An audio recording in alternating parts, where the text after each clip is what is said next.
Hello everyone and welcome back to Sinar Daily Sports Matters podcast. My name is Ashwin Kumar and I'll be your host for today's session. Today we have an exciting session where we're going to delve into the happenings of Euro 2024. To discuss about this, we have two amazing gentlemen here and they came from journalism background, and one of them is senior journalist Timothy Achariam, who had the privilege to interview Michael Owen, Paul Scholes and Robbie Fowler. And we have a former journalist and sports writer, Livingeshan, from The Star and The Sun. And let's see what we can discuss today. Okay. Thank you for having us. Yeah. Thanks. It's been a pleasure. So, how's Euro so far? And before you all proceed, I want to talk about the game that most excited me. But there's something missing there. Spain versus Croatia.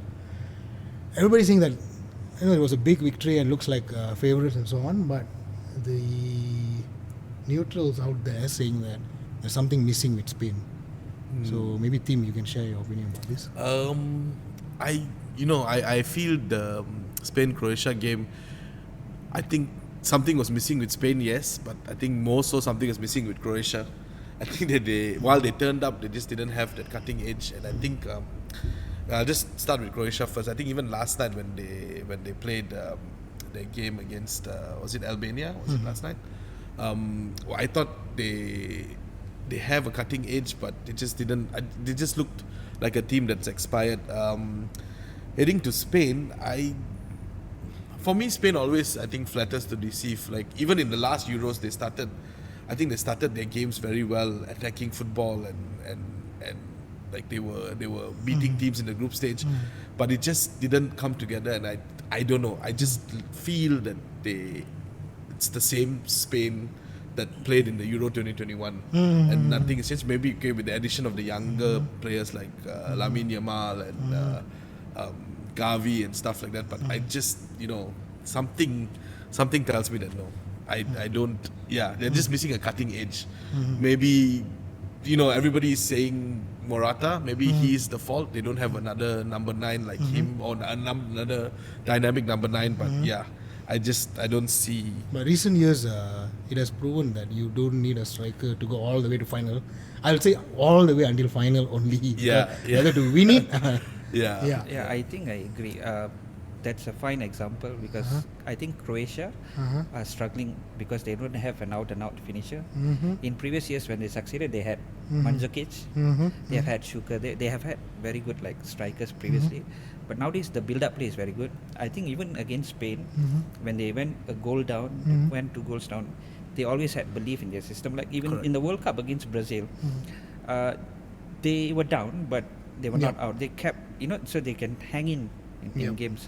So I think that's the thing about Croatia right now is like after that Mandzukic is gone, there's no striker, and I think there will be a rebuild After this. for the next tournament. But as for Spain, I think the difference between Euro, the last Euro and this is the last Euro you just pass.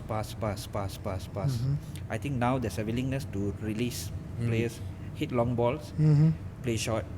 So there's a mixture to the game, but I'm still not convinced about their defense because I don't know. I don't fancy their defense to be the best. I mean, and Nacho, he's a decent guy in a Real Madrid team, but I'm not so sure how he will fare when push comes to shove. But I think Spain lack leadership.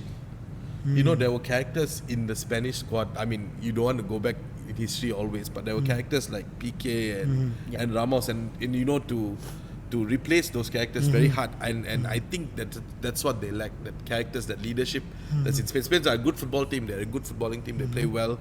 I think they came out of the blocks in the first game, they kind of stunned everybody in the first game, but I think as the tournament progresses and it gets a bit more harder and they come up against harder teams, which they are going to tonight, I think it's going to be a bit difficult. I think it's going to be because they lack characters in their team. And that's what I feel, when the going gets tough, when they are down a goal to nil, I don't see Spain coming back. If they're down 1-0 or 2-0 or whatever, that character to come back. And I think Croatia is the same. They've lost a bit of their character. I think their team is a bit aging or maybe even has expired. I would say the team has expired. Like these characters, you can't expect Luka Modric to be playing 90 minutes nowadays. Yeah. He's not going to be. He doesn't have the engine to do that. Even if he same wants. even if he wants, yeah. Even if he Yeah. wants. The Yeah. same with Perisic. The same with the other older players in the squad. So and the younger players coming through haven't gelled as well. So I think that's where Croatia find themselves. I think that's where Spain also find themselves. Same thing. Before we focus on overall Euro so far, England. Okay. England fan. Plus tonight, right? Game? Yeah? Yeah. Yeah. So, Before I go on, I just want to say everybody is actually a closet England fan, but then they've chosen to support other countries Yeah, because England hasn't done I mean, so if you are well. supporting English Premier League, you have English players in your club. Yeah, So, yeah. they'll be. Yeah, Even if you don't support England, everybody watches the England Yes, games. yes, you have to watch. So, yeah. Even though it's very boring. Man. The thing with England is there's a lot of scrutiny. Like ever since when they played Serbia, like they came in for a lot of criticism. But I think a lot of people forget that Serbia is a good team. They have some great players, and they are not one of those teams where you can just steamroll. They are quite Physically. a tough physical team, Yeah. and they were tough physically with England. But England were great for the first 30 minutes. I think that in that game, when England played against Serbia, the first 30 minutes you saw a tournament England, like a very good England. They were barnstorming Serbia, if you ask me. I stop right there. Yeah. When you said a tournament England, this is the problem here we're having, that media and also pundits are talking about. Yes, they got the result, but the gameplay was not convincing enough, and this has been coming for a quite while because of the friendlies and so on. What's your opinion on that? Well, okay, so like I was just mentioned just now, tournament England. At the friendlies, they've beaten Spain, they've beaten Italy, they've beaten Germany. I think also since Euro 2020. I think that time they play with the shackles a little bit more freedom because there's not much pressure on them. But then they come into a tournament. I don't know whether it's Southgate, I don't know whether it's the team, but I am willing to give them a long rope because I think they are capable of going far. And I think generally teams start slow in tournaments, and I think it's fine that England started slow. The blame is on Foden, and everybody is talking about balance and this and that and all, but people forget that Foden didn't play center the whole season. Yes, they're comparing with City's formation. Even in City he didn't play center the whole Yeah. season. He played on the right, he played on the left, very equal. So he's good enough to play wherever he can play. Can wherever the pundit team needs. compare Pep Guardiola's setup and England's setup? No, you can't. I don't think you can compare it. Pep is very, I think we've spoken about this before. Like Pep is a man manager, micromanager. He tells you exactly what he needs and what he requires. Gareth is more less tactics, arm around the shoulder kind of guy. Give you the ball, you go and play. And also, I mean, international football, you can't go and buy players. Pep can buy and then dispose. I mean, how many players is let go, right? I mean, very good players, right? Yeah. Nobody will So talk you about can't do that. that with international team. Yeah. But I think Southgate Okay. gets a lot of criticism. Okay. But people forget that he's a feel-good guy. Yeah. Yeah. And he, in 2018 World Cup, he really, I mean, he took a nation which was hopeless, and he took them somewhere, and then he built on it in the subsequent Euros. Yeah, and they had Jesse Lingard in that team. So Yeah. So I think people who are critical of Southgate should realize that they are in a position where they are now to evaluate and expect so high of England because of Southgate. But Southgate, like I said, is a vibes guy. I think in international tournament you need that kind of a person. But maybe Southgate is lacking in tactical acumen. So if the defense is good, the attacking is not very bad. It's not functioning properly. There's no, positionism. Football observers have said that England has the best squad in this whole Euro. Okay, and a lot of them actually saying England might win. This is it. This is the one. So, do you think England can go far? I think if they are less cautious and they go all out attack, They need to express more. yeah, and if they can attack and they can rely on their attacking, they need to be more fluid, less defensive, because they cannot have that much talent and choose to be defensive, because it's not going to work, because to be defensive and succeed, you need that tactical acumen to make changes which can close you and close down the game. I don't think they have that, so they should just attack and see where it takes them. Like that way, I think a lot of people fall in love with the team because at least they're playing well. Right now, it's tedious lah. It's very tedious. This tournament, I think, compared to the previous two, compared to Euro 2020 and World Cup 2018, and also World Cup 2022, I think England are expected to reach the final in this tournament. Yep. There's no maybe they will do it, and I think they are expected to reach at least the semi-final and the final. I think because I think they've already because the achievement graph has shows gone up. that has always been shows that it has climbing, always gone up, and they were within a hair's breadth or so of getting to the semi-finals in the World Cup last year. Because the France game, there wasn't much in it. I think England gave a good account of themselves in that game. Unlucky. So very unlucky. They could have had a few penalties and stuff. But I think in that tournament, it's not spoken about so much. But England did take France to task, and England almost. You're talking about England in tournament and knocking out a big team and stuff. They almost got there. So this time around, I also think the other second team that has a comparable bench and a comparable team to England is France. And I don't think France came in with as much criticism as England did on the opening game, although France won 1-0. Because someone broke the nose. Because someone broke his nose. That's it. That's the headline for the rest of the day. So, but then it's tournament football. So the dark horses can also. How about the rest of the team? And there's a talk about the Euro is not so exciting as it used to be. How true is that?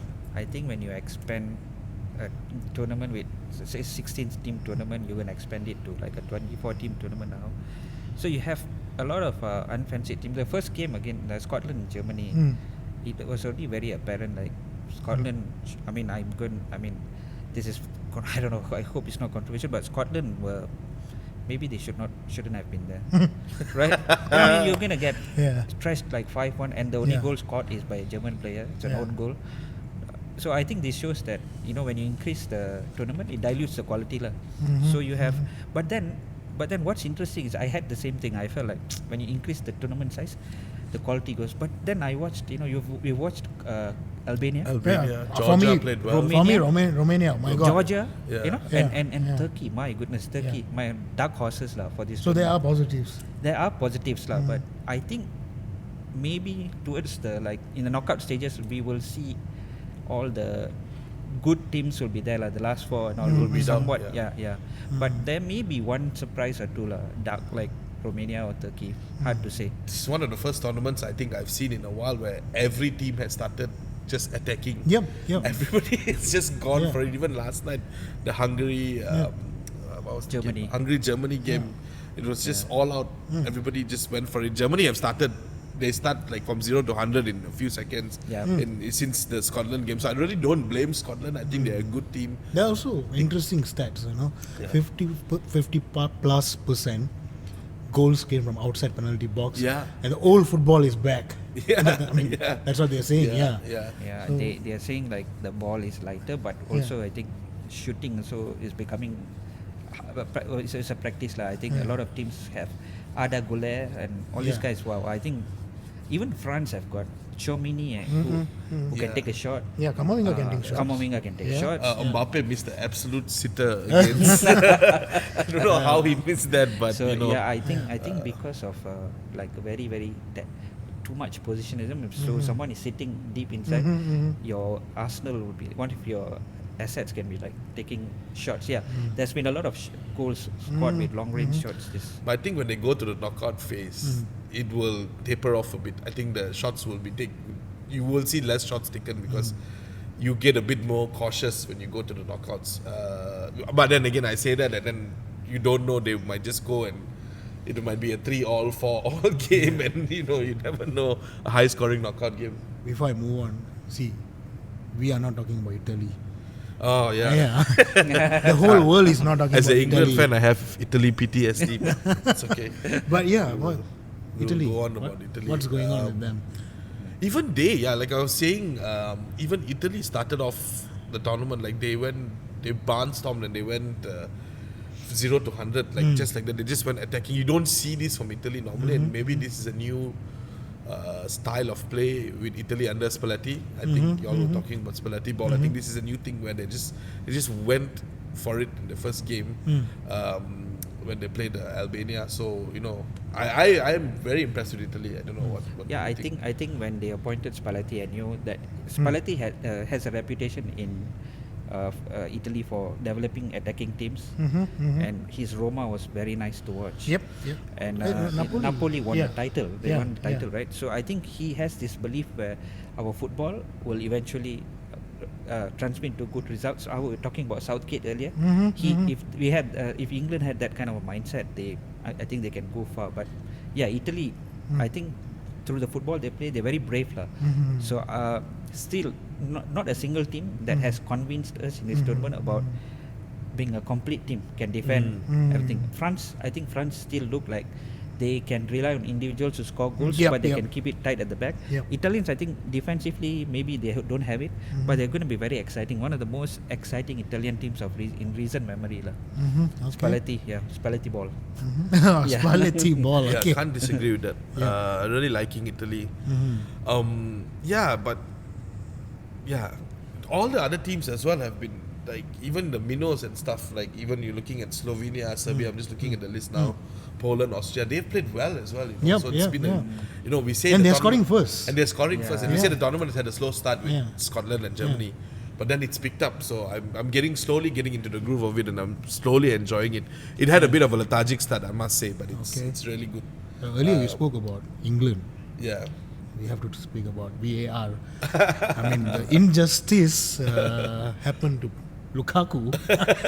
And apparently yesterday, Germany's game also, we had There was VAR. a few contentious. I've spoken to Living before this, and Living has a very interesting view about VAR.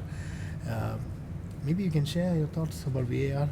No, I think UEFA tend to implement VAR a lot better than the Premier League lah. Okay. I think the Correct. Premier League is really the worst in Europe in terms of implementation, because it's very fast, and the idea of VAR is not, it shouldn't go to the extent where people end up talking about VAR.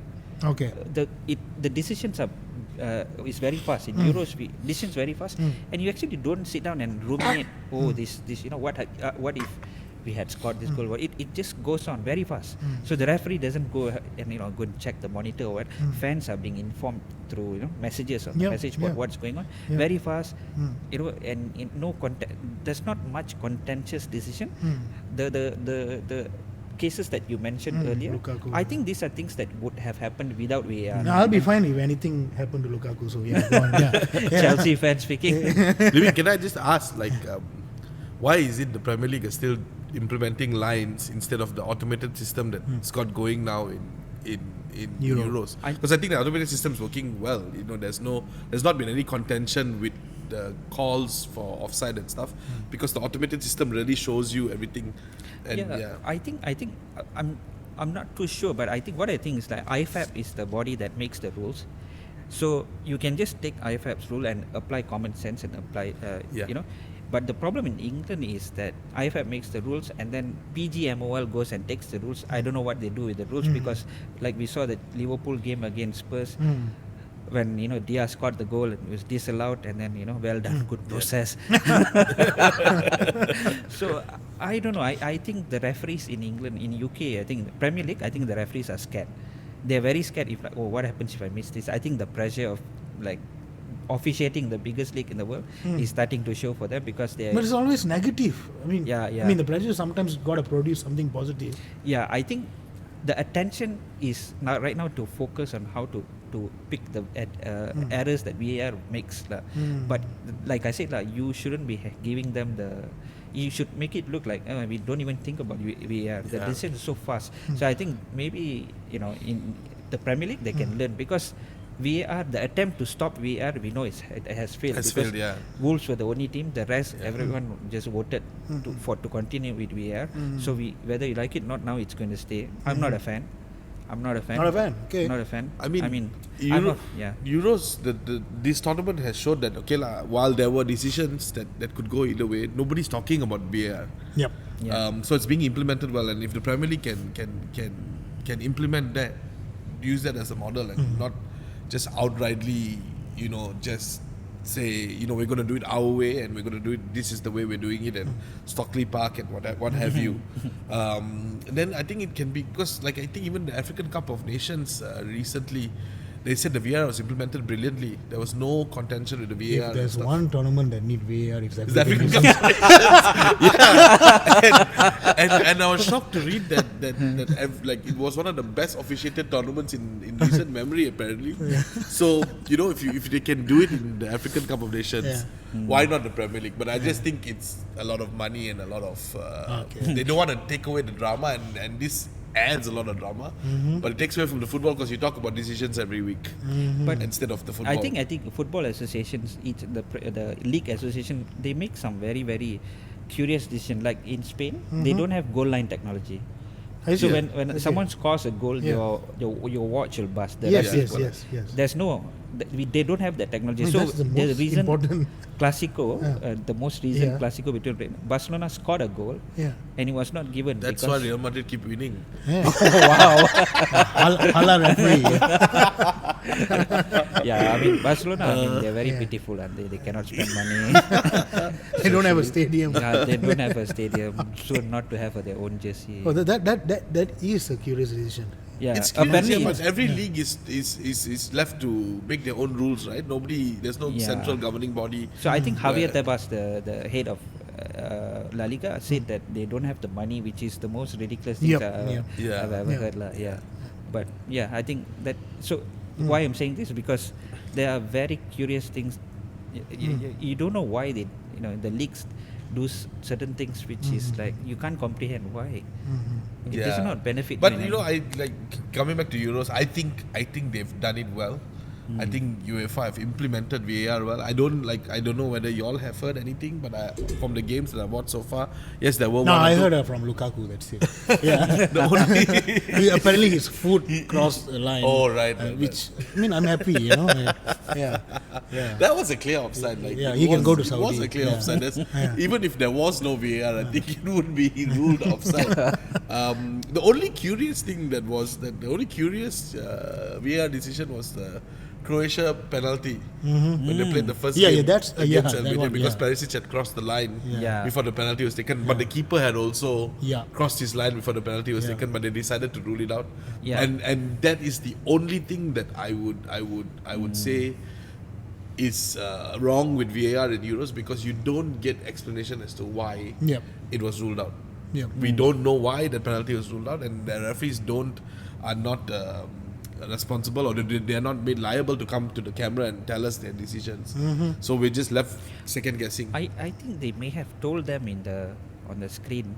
Maybe But I in think, the stadium. that's Yeah, the, yeah, but they that's did, the yeah. point. You see, we are not ruminating on that one decision. We've moved on. Yeah. If it was VAR, like in Premier EPL, League, we'd yeah. be sitting down and talking about, Talking to about it for yeah. ages. So we just Yeah. moved on. Croatia themselves didn't complain. They just went on. Okay, never mind. Yeah. So yeah, I think I think it's been implemented well. I think they shouldn't disrupt the game, lah. I think that's VAR should not disrupt the game. Right now in EPL, it's disrupting the game. That's why I'm not a fan. Okay, talking about VAR, let's talk about someone who benefited from it most. This is my own. I don't know how I'm going to get criticism for this. You will be cancelled. Ronaldo. For saying, how dare you say that about Ronaldo? I mean, VAR. Maybe he benefited because it is a fact. It is a Yeah, fact. yeah. Okay, proper injury, falling in the penalty area. So yeah, for Ronaldo, this is Falling into the penalty area. this is 60th. 60 euro, and for Pepe, this Oldest oldest player to participate in Euro. How you think crucial these two players are crucial for Portugal? There's a lot of Portugal fans out there in Malaysia itself, and is it really helpful? What's the legacy for Ronaldo after this? First of all, it's a remarkable achievement actually to get to 6 euros from 2004. If you look at it, like when Ronaldo started his first, I don't want to give away our age here, but when Ronaldo started his first tournament in 2004, we were just kids. We were in school. Now we are adults and stuff. So it's a remarkable 20 years he's been at it, and he and Pepe as well. Pepe, like I said, I feel like Pepe is just not gonna. You probably will see very little of him in the tournament. Maybe towards the end of games, the last 5-10 minutes, he'll get a run out. The once motivator. it's done and dusted. I think his work is more behind the scenes, more to motivate the players, more as leadership. Because.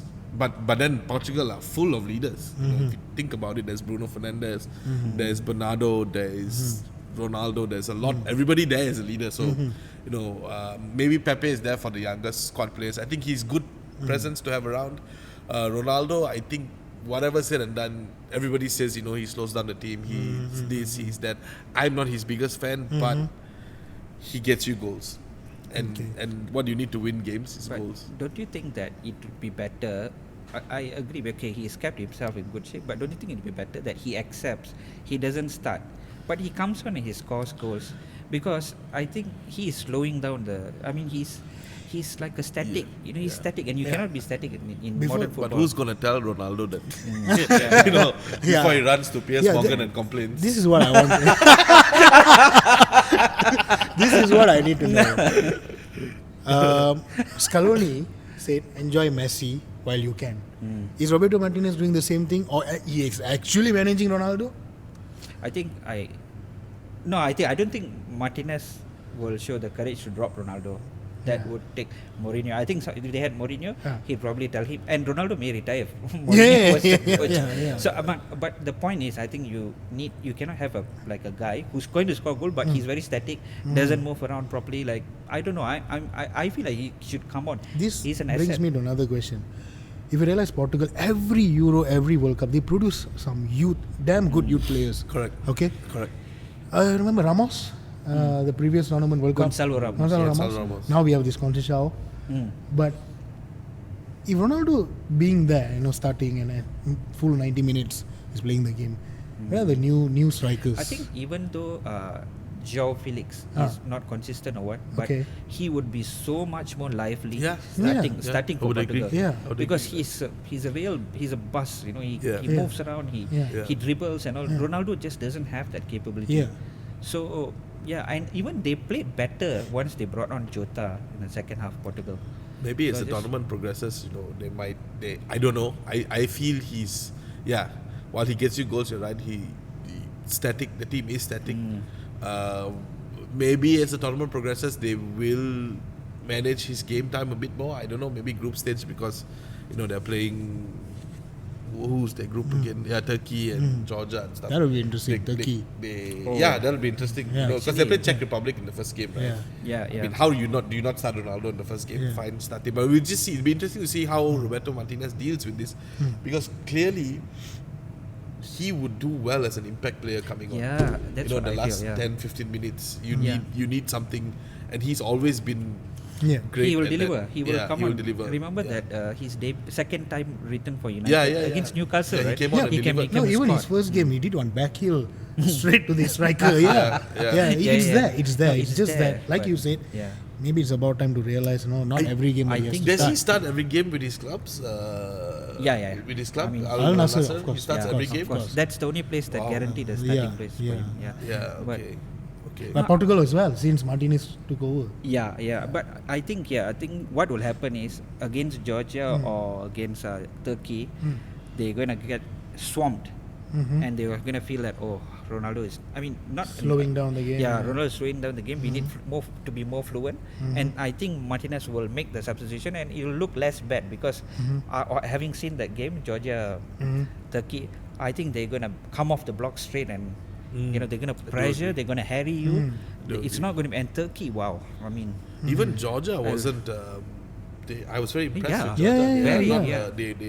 They're no pushovers. They are quite physical and they get in your face. And most of the not favorites, they are physical. I realize that. No, I was very impressed with Georgia. I didn't expect.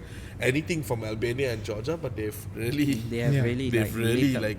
proved me wrong. Although they didn't win, I hope they get something, and I think they could cause an upset. You never know. Turkey could cause an upset as well. Yeah, I think Turkey, if they can defend, that looks like a very good team. So guys, what's next for Ronaldo after this? Is this his last tournament? For sure. For sure. I don't see him doing Messi, it past 40. They said, this is his last Copa America. But Ronaldo, you? I think I'm not surprised. I wouldn't be surprised if in 2 years' time he's there for the World Cup. Yep. Actually, yes. Okay, so Ronaldo has to be in the spotlight all the time. Yeah. And I don't think he has contemplated retirement yet. Yeah. Because he never talk about it. He doesn't talk about it. So I think he's a guy who needs to keep going, whereas Messi is like, you know what, I've achieved things, I can take it slow. But Ronaldo will never take it slow. It's driven, there's a lot of good things about it, but at the same time, it's not very good when there's the fear of dropping him is there. That's not very good. But I don't think he will retire unless something extraordinary happens where every coach starts dropping him and then he realizes, okay, but someone has to tell him his time is up. If the Portugal setup, I don't know, maybe they might make him a coach type. Yeah, he was already doing the job role. in the final of the Euro 2016, right? Yeah. So it's hard. It's very hard. It's like it's the hardest thing to do, to drop someone like Cristiano Ronaldo or tell him, look, you're not in my plans anymore. I think we need to move on from his. If Roberto Martinez is there, due to what he has achieved as well. Yeah, exactly what he has achieved. He brought silverware to Portugal as well. After all those years. So it's difficult. I know it's difficult. He's a great player, but I think there's a certain point where they need to move past him. I think there's a certain point where Argentina need to move past Messi as well. So, as the tournament progresses, Ronaldo might prove us all wrong, get better, and be the top scorer, and then we'll all sit here with egg on our faces. But I doubt that will happen. But as for now, it'll be interesting to see what Portugal do. I think they were good in their first game. They were solid, but only until the two youngsters came on that you saw dynamism. There you go. That you saw something that was going forward. Like what's the Conceição, right? Conceição's son. He's the former Conceição. So he was really good, and he and the other guy, I forget his name now, that came on, the two youngsters that came on. And that's what Portugal can be. That's the future of Portugal. But Ronaldo there, it's a throwback to the past. Hindrance. Okay, guys, dark horse. For me, I think it's Turkey. I think this Turkey looks like quite an exciting team. Gule, I think he's a Real Madrid fan. That's why. No wonder. It's quite interesting because when there were a lot of clubs who wanted to sign Fenerbahce and Galatasaray. Okay. Real Madrid told him, you're going to replace Modric. Modric told him that you're going to replace me one day. Okay. That's very interesting because he is a bit more of a player that Modric was about 15 years back. When But for a young player to take that kind of shot outside the box, that is crazy. One technique, that goal was brilliant. That's confidence. I mean, I watched him for Real Madrid whenever he's gotten into like every game that Ancelotti plays him, he scores a goal. And he gets upset with Ancelotti for dropping him. So he demands a lot. A lot. Winner mentality. Yes, but he's a fantastic player. I mean, he's going to dribble. I think eventually, if he stays at Real Madrid, they will eventually become like a playmaker because he's. I don't know if you guys have seen his. He's very silky. Technically, smooth. He just glides past people. Like I think previously we had this chat earlier. I mean, this Turkey you cannot compare with 2002 World Cup. No, this is they were technical good, Turkey. but this is a technically gifted players. Turkey, This Turkey, I have very impressed with the first game, but let's see how it goes. I want to see how they play against Portugal. I'm really interested in seeing how they cope. But like you said, Turkey and Romania. I think you have shared. Romania, Romania is a. Romania is my dark horse. Solid, solid. And solid. I mean, I'm not so good at geography, but is Romania nearby Germany? The fans. This is like a replacement of. No, the Turkey. So what happens in Germany is a lot of Turkish diaspora immigrants that have come from Turkey. There are a lot of Romanians as well that live in Germany. Because the first game, it took place in Dortmund Stadium. It's like the replacement of Dortmund fans. Yeah, correct. So there was apparently the atmosphere was great. It's crazy. It's crazy. That was a lot to do with a lot of the Turkish fans because a lot of Turkish Germans that live in Germany, and I don't know so much about Romanians, but I think there are Romanians that work and live in Germany. So it felt like a home game. It felt like Germany playing in Germany. So Turkey is like a mini Germany because a lot of Turkish fans in Germany. So they're like this is kind of a home tournament for them. Okay. And what I like about the Turkish team, if you compare it to the 2000s, those teams in the 2000s, they all played in the Turkish league. Fenerbahce, Galatasaray. They never went out of Europe to play in other leagues. But these players in Turkey now are playing in other leagues. I mean, a lot of them, yes, are made up from Fenerbahce and Galatasaray. But like Arda Güler, Çalhanoğlu and stuff are playing in other leagues, right? Yeah, so which is it's good, great. yeah. Yeah. Your dark horse? Romania, I was very impressed with them in the first game against Ukraine. I thought Ukraine was going to beat them. I think we all thought Ukraine was going to beat them. Same. And I think for me, that was the first big upset of the tournament. Although it wasn't so big, but it was big because, like, Romania, they were good. That guy Dragusin looks like he's from Game of Thrones. So they're really physical and like their goals were brilliant. So I looking at their group, I think they can make it out. Of their group, they beat Slovakia, which I think if they beat Ukraine, I think they would be able to beat Slovakia. So I think, they want to watch. They could be the Morocco of the 2022 World Cup. Yeah, well said. Yeah. Nice potential upsets. Uh, And so far, we have yet to talk about Netherlands. all right. Okay, I'm not asking y'all to connect upset and Netherlands, but I mean, I think the problem with Netherlands, they come back to the same coach, right? Ronald Koeman. The four coaches. But the four horsemen. I think since I was Koeman, my Hiddink, childhood, Van it's Gaal. always Koeman, Hiddink, Hiddink, Van Gaal, and the same pictures. I mean, Yeah. if you're working in media, you don't need a new picture of that. You just use Yeah. it 10 years ago archive picture and use it as. I don't know. I don't know whether this has anything to do. It's the lack of coaches in Dutch coaches has also coincided with the fact that Ajax almost got relegated this year. The Ajax not doing well, but at the same time you have Arne Slot who has been appointed by Liverpool. And you have had Giovanni Van Bronckhorst. But I mean it remains to be seen how like Arne Slot and all does. But I think they haven't had a coach. I think Ronald Koeman is very good to organizing defense. But he lost his mojo, right? He has lost his mojo. I think the whole Dutch team has lost their mojo. Like they are there and thereabouts. You can expect maybe they will reach the final 16, maybe the quarters. But if you are struggling to see if they go anything beyond that, because I just don't like if from those days from the World Cup in 2022. I just found them very one-dimensional, very boring. Not the Dutch teams of those days, where they used to. They took Brazil toe-to-toe back in the day and stuff like that. But now, even the one they defeated Brazil 2010, if I'm not mistaken. That was not a. I mean, it was an impressive Snyder, but not a prime Netherlands. Not a prime Netherlands. But if you have to rely on Wout Weghorst to come on and score you a goal, then then you're already delving into Man United territory, and Man United are rubbish at this moment. Okay, maybe next season. Because Maybe next season. when it comes from a United fan, it's okay. No, I do believe Ten Hag is a good manager. There's something there. It's just it's Gen Z players and Can't that's take true. information. Okay, guys. Before we wrap up, who you think predictions group stage? From each group, you think who will make it? And I'll let Living go first. Living. Maybe you can take the first 3 groups. Yeah, sure. I think I mean Germany are already in, so I think Switzerland will go through. The revived Xhaka. And and I think from Group B, I think Spain, Italy will go through. I don't think Albania and Croatia can make it. Group C, I think England will make it, but As a group champion, or I think they will make it. Eventually, they will win slim margin, or they'll make they'll it. get the job done. They'll get I the feel, job done. That's. And I think Group D. France will make it. Netherlands will make it. There could be an upset in Group D. I think Oh, okay. Austria might beat Netherlands in the next round. I want the Mr. Jason Press to make it. No, I think Mr. Jason I Press. don't think Netherlands were that convincing because they played a very weak Poland. Actually, this is quite a tricky group. It's a tricky group, because actually. Poland is a team that won't give up as well. Yeah. Remember World Cup? Yeah. And the thing is, There are any potential upsets, it could be this group. Yeah. Group D.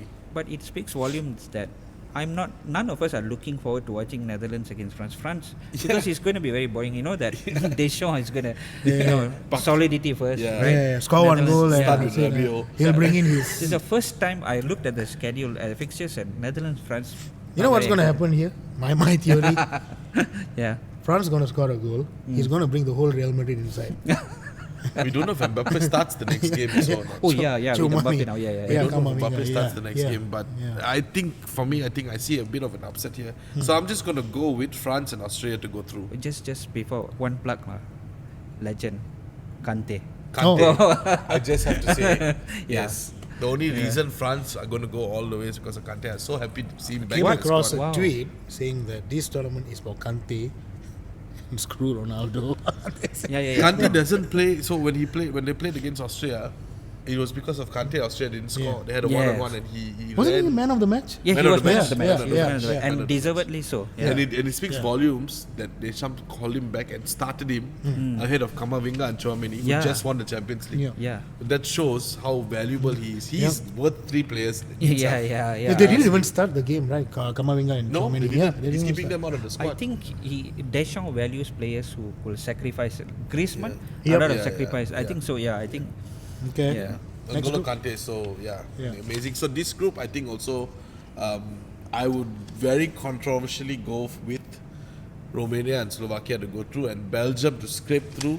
The third placing. Third Yeah. place. Yeah. They don't look convincing at all, Belgium. Yeah, I think. Belgium is a myth. Is the whole hype is a The myth. golden generation. Is a myth. Yeah, the golden Even generation, now, Yeah. when you look at the lineup, it's damn good. It's damn it's good. a very good team. They are all coming from very good clubs. Yeah. But what has happened to them? I don't know. It doesn't. It's something is not clicking. But actually, Belgium. Interesting thing is Tedesco, Domenico Tedesco, was in the same class as Nagelsmann. He was top scorer as a coach. Mhm. He outscored, top scored Nagelsmann, and he has done relatively well at the Red Bull club. And yeah, but you don't see his imprint on the national team yet, lah. Ukraine is a team to forget, huh? Ukraine, yeah, I think. Hard They're to done, say. huh? I think they're done. I think they are also, because of the war and all, I think they are, maybe they are affected, like this is a free pass, like I can give Ukraine a free pass. I Because think. Free pass. Slovakia, Is it all you need is Zinchenko to cry? Sorry. I would forget about Ukraine because Slovakia has been were really solid as well in their first game.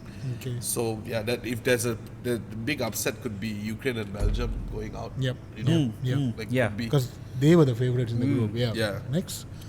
Okay, Portugal and Turkey. I'll let the Turkey fanboy tell me. Yeah, I would what like he to see thinks. Turkey go through, and I would love to see Turkey beating Portugal. Okay. And Okay, yeah, that's fair. I think Turkey and Portugal will go through eventually, lah. Because I think Czech, they can't do much going forward. Mhm. They are very good Slow. defensively. Yeah, they're slow. Yeah. So yeah, Turkey and Portugal, but maybe, just maybe, one of Georgia or Czechia, Keep an eye. keep an eye, may go through as best third place. I might be cancelled for this, but I have a feeling. Oh God. I have a feeling Portugal might go out. Go out. Yeah, Really? Okay, Oh. that's interesting. Okay. but you know, if Okay. it was the top 2 going through, then I would say Yeah, Portugal. Yeah. But you know, there's a top 3 going through, so Yeah, that's yeah, what I yeah, think yeah. has made the group But stages Portugal loves that, right? Top 3. Yeah. and- to scrape through. I mean, And then if they I'm not always mistaken, tournament. they drew all 3 games. Yeah, in the group yes. In Euro 2016. Until they beat Iceland, Yeah. right? Yeah. And then I don't think they'll win this group though. They beat I don't Wales, think Portugal will win this group. I think Turkey win this group, Okay. and Portugal to scrape through, or Yeah. maybe not. All right. Before we conclude our session, Yeah. youth player that has impressed you the most. I think Goulet, I was looking forward to seeing him. It's boring talking to him. He's a Real Madrid fan. The thing about this tournament is everybody is a youth player now. Yeah, you know, yeah. Lamin Yamal is a youth player. You can consider him a youth player. Yeah, there are a lot of people talking about him. Yeah, he Yeah. was great. Yeah. He was great. Can you consider Bellingham a youth Yeah. player? Yeah. Not anymore. Okay, like he's Yeah. stepped up already. Yeah. For Yeah. me, youth player that has impressed has been Musiala. Musiala. Yeah. And the German midfielder, Wurz. Wirtz, Yeah, yeah, Wurz. yeah. Yeah. Bayer He's been Leverkusen. great. He had 18 assists and 21 yeah. goals. So Yeah, apparently, last when a couple of seasons back, the Yeah. one of the coaches at Dortmund told Bellingham that words is better than you. No. Okay. Bellingham didn't like it Okay. and didn't talk to the coach for like a few That's matches. it. Yeah. So I think that actually tells you how good Words I is. see. Yeah, I see I that. think from so. Yeah, Words. Words is a player that is Mm. wonderful to watch. Yeah. Okay, guys. With that, I think we can conclude our session. Yeah. Thanks for coming, and Thanks. we'll for have having more episodes of Euro for the semi-final and final. Thank you for watching, and thank you, guys. me. Thank you.